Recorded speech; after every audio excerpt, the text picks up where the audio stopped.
J'ai découvert la vérité au milieu d'un orage, littéralement. Il pleuvait si fort ce soir-là que j'en avais oublié pourquoi il n'était pas rentré pour dîner. Il m'avait dit qu'il était en thérapie, encore une fois. Je respectais ça, j'ai toujours cru que la santé mentale passait avant tout, même si ça voulait dire des silences, des absences, des regards évasifs à table.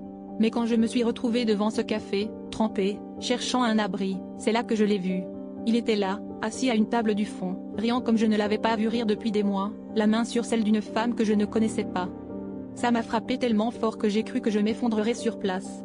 J'ai voulu croire à une coïncidence, une amie, une collègue. Mais la façon dont leurs mains restaient enlacées parlait d'elles-mêmes. J'ai hésité à entrer, à faire une scène, à lui jeter à la figure toutes les nuits blanches, toutes les excuses répétées. Mais je suis restée dehors, à regarder, paralysée. Je me suis demandé combien de fois il m'avait menti si facilement, combien de fois sa thérapie était en fait une soirée clandestine avec elle. Quand il est finalement rentré, il avait encore le discours préparé, le regard fatigué, la posture d'un homme brisé qui lutte.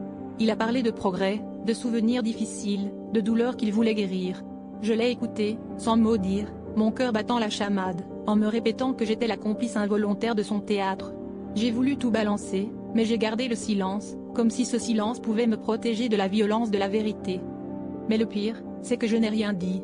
Le lendemain, il est parti en thérapie et moi, je me suis regardée dans le miroir, incapable de décider si j'étais victime ou juste trop lâche pour affronter ce qu'il était vraiment. Ou ce que j'étais devenue à force d'attendre qu'il revienne vers moi.